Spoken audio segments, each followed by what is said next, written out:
उस समय मैं डीजीपी था और किसी का उनके चपरासी ने रोकने बहुत अधीर होकर पूछा कि सर आप हमको रोक क्यों दिए वहाँ।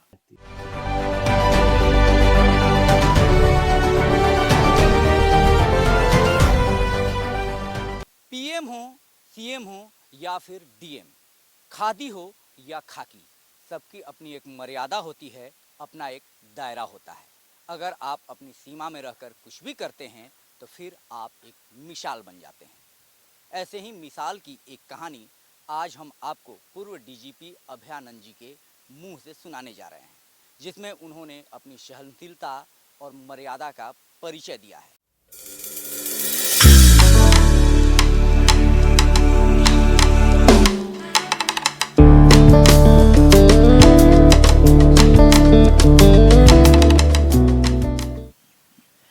उस समय मैं डीजीपी था और किसी कार्यवश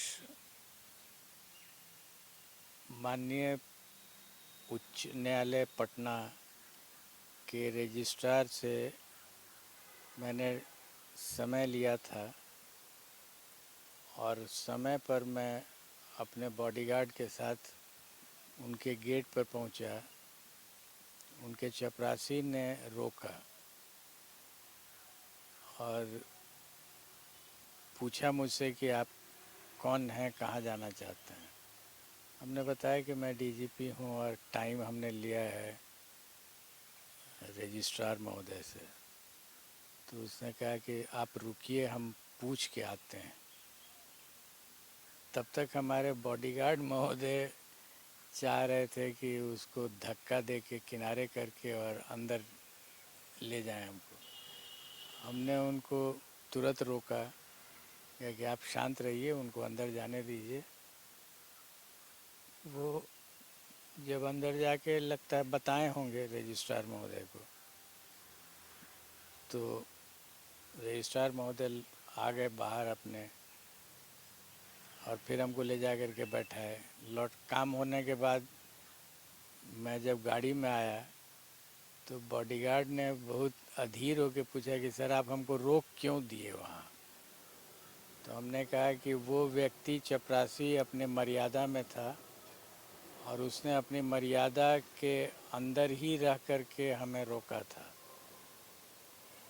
अगर मैं आपको अलाउ कर देता धक्का दे के अंदर जाने के लिए तो मैं अपनी मर्यादा पार कर जाता। इसलिए आपको समझना चाहिए कि आप जहाँ खड़े हैं वहाँ आपकी कितनी मर्यादा है, कौन सी मर्यादा है, और उसके बाहर नहीं आना चाहिए।